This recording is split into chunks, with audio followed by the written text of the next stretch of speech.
IPL தொடரில் குஜராத் மற்றும் கொல்கத்தா அணிகளுக்கு இடையிலான போட்டி மழையால் கைவிடப்பட்டது. அகமதாபாத்தில் உள்ள நரேந்திர மோடி மைதானத்தில் குஜராத் மற்றும் கொல்கத்தா அணிகள் மோதும் 63வது லீக் போட்டி நடைபெறவிருந்தது. ஆனால் அகமதாபாத்தில் இடி மின்னலுடன் கனமழை பெய்ததால் போட்டி தொடங்குவதில் தாமதம் ஏற்பட்டது. தொடர்ந்து மழை பெய்ததால் போட்டி முழுமையாக கைவிடப்படுவதாக நடுவர்கள் அறிவித்தனர். இதனால் இரு அணிகளுக்கும் தலா ஒரு புள்ளி பகிர்ந்தளிக்கப்பட்டது.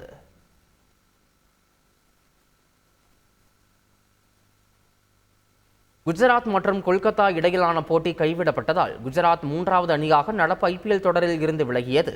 இரு அணிகளுக்கும் தலா ஒரு புள்ளி வழங்கப்பட்ட நிலையில் குஜராத் அணி 13 போட்டிகளில் விளையாடி 11 புள்ளிகளுடன் 8வது இடத்தில் உள்ளது. குஜராத் அணியால் இனி அதிகபட்சமாக 13 புள்ளிகள் மட்டுமே பெற முடியும் என்பதால் மும்பை மற்றும் பஞ்சாபை தொடர்ந்து குஜராத்தும் வெளியேறியது.